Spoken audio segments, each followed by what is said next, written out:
নমস্কার এভরিওয়ান, সবাইকে ওয়েলকাম করছি নতুন একটি রেসিপি দেখার জন্য। আশা করি আপনারা সবাই ভালো আছেন এবং সুস্থ আছেন। আজকে শুধুমাত্র চাল দিয়ে পিঠা রেসিপি। চাল দিয়ে যে এত সুন্দর পিঠা তৈরি হয় না দেখলে বিশ্বাস করা যায় না। চালের এই পিঠাগুলো কোনো রকম ঝামেলা ছাড়া সহজেই তৈরি করা যাবে এবং পুরো বছর সংরক্ষণ করেও খাওয়া যাবে।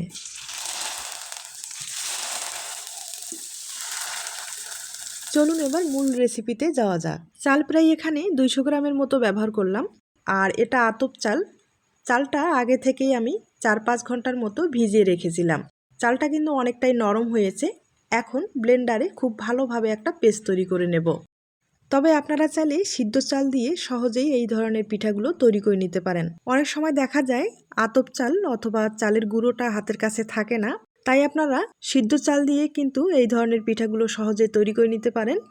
আর সিদ্ধ চালটা কিন্তু প্রায় 10 হইতে 15 ঘন্টার মতো ভিজিয়ে রাখতে হবে। এরপরে ব্লেন্ডারে পেস্ট তৈরি করে নিতে হবে, অথবা পাটায় বেটেও কিন্তু চালের পেস্টটা তৈরি করে নিতে পারেন। আর পেস্টটা তৈরি করার পরে অবশ্যই কিন্তু চেলে নিতে হবে। চালের পেস্টটা আমি 2 বারে ভালোভাবে ব্লেন্ড করে নিলাম। তবে যত ভালোভাবে পেস্টটা তৈরি করেন অনেকটাই কিন্তু দানা থেকে যায়, তাই অবশ্যই চেলে নিতে হবে।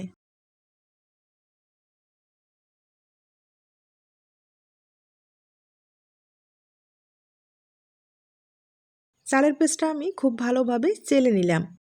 এবার এখানে জল দিয়ে দিতে হবে। আর চালের পেস্টটা কিন্তু পাতলা করে তৈরি করে নিতে হবে, ঘন করা যাবে না। এবার খুব ভালোভাবে মিশিয়ে নিতে হবে।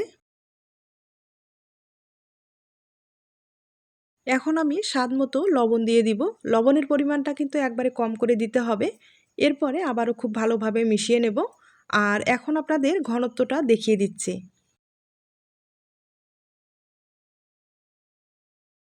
ঘনত্বটা দেখে হয়তো বা বুঝতে পেরেছেন, একবারে পাতলা করে তৈরি করলাম। এবার আপনাদের চুলায় নিয়ে যাচ্ছি। চুলায় একটা কড়াই বসিয়েছি, এবার পেস্টটা ঢেলে দিতে হবে।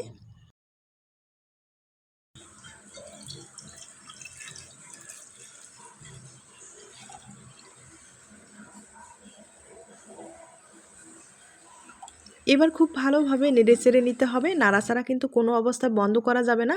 ভিতরে লেগে গেলে পেস্টটা কিন্তু ভালো হবে না, মানে ডিজাইনটা তৈরি করতেও সমস্যা হয়ে যাবে, পেস্টটাও কিন্তু পুরোপুরি খারাপ হয়ে যাবে। আর চুলার আঁচটা একবারে কম করে দিতে হবে। চালের পেস্ট খুব তাড়াতাড়ি কিন্তু ঘন হয়ে যাবে, সেই দিকেও লক্ষ্য রাখতে হবে।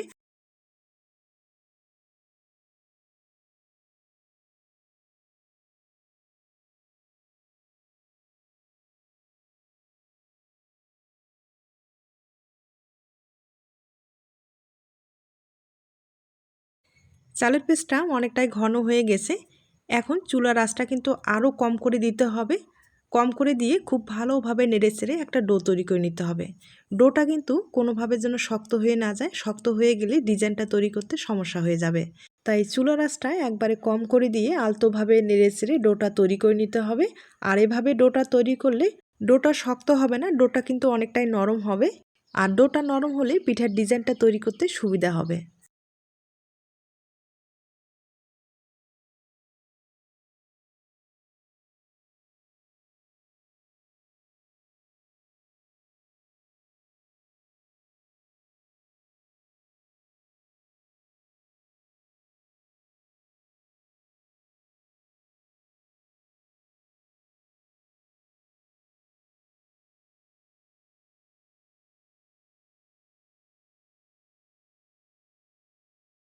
ডোটা আমি খুব ভালোভাবে তৈরি করে নিলাম। আর কিভাবে বুঝবেন যে ডোটা কিন্তু পুরোপুরি হয়ে গেছে? আপনারা হাত দিয়ে ভালোভাবে একটু চেক করতে পারেন। হাতে যখন দেখবেন যে একটুও লাগছে না, তার মানে কিন্তু ডোটা হয়ে গেছে।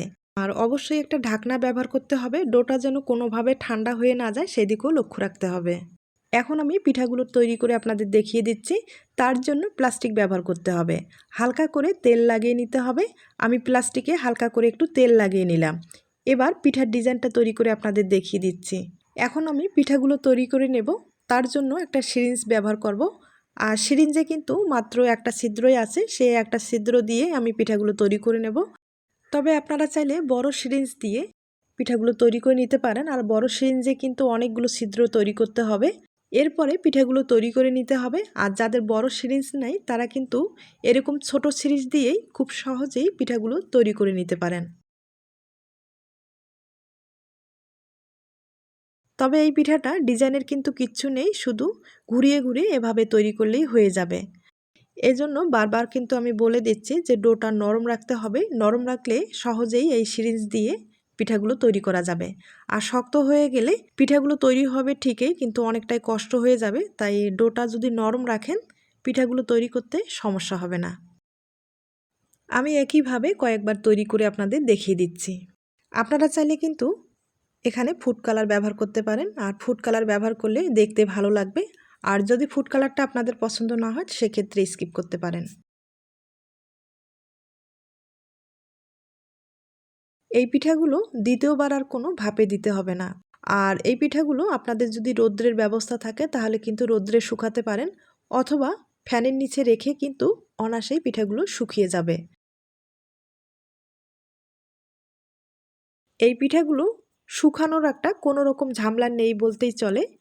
হালকা যদি আলো বাতাসের মধ্যে রেখে দেন, পিঠাগুলো কিন্তু খুব সহজেই শুকিয়ে যাবে, তবে একটু সময় লেগে যেতে পারে। আর যদি রোদ্রে শুকান তাহলে কিন্তু কয়েক ঘন্টার মধ্যেই পিঠাগুলো শুকিয়ে যাবে। তবে যেভাবে শুকান কোনো সমস্যা নেই। আর দীর্ঘদিন পর্যন্ত সংরক্ষণ করতে চাইলে অবশ্যই কিন্তু মাঝে মাঝে একটু রোদ্রে শুকাতে হবে, তাহলে পিঠাগুলো অনেক দিন পর্যন্ত ভালো থাকবে। আমি একইভাবে অনেক কয়েকটা পিঠাই তৈরি করে নিলাম, আর সামান্য পরিমাণে আমি একটু ফুড কালার ব্যবহার করলাম, মানে 4টা পিঠার মতো। সেগুলো কিন্তু আপনাদের দেখিয়ে দিলাম। আর পিঠাগুলো কিন্তু আমি রোদ্রে শুকিয়ে নিয়েছি। রোদ্রে শুকার পরেই দেখতে পাচ্ছেন কতটা সুন্দর হয়েছে। পিঠাগুলো শুকানোর পরে যে ভেঙে যাওয়ার একটা ভয় থাকে সেটা কিন্তু একবারে হবে না। এভাবে আপনারা দীর্ঘদিন পর্যন্ত সংরক্ষণ করতে পারবেন। এখন আমি কয়েকটা পিঠা আপনাদের তেলে ভেজে দেখিয়ে দেব। আর এই পিঠাগুলো কিন্তু হালকা আছে ভেজে নিতে হবে। আর ভাজতে বেশি সময় লাগবে না, তেলে দেবেন আর তুলে নেবেন। আর দেখতে পাচ্ছেন তেলে দেওয়ার সাথেই পিঠাটা কতটা ফুলে উঠেছে। এই পিঠাগুলো কিন্তু একবারে হালকা। আমি আবারও রিকোয়েস্ট করব, আপনারা আতপ চাল বা সিদ্ধ চাল যেটাই ব্যবহার করেন, এই পিঠাগুলো খেতে কিন্তু ভীষণ টেস্টি হয়। আপনারা একবার হলেও ট্রাই করে দেখতে পারেন।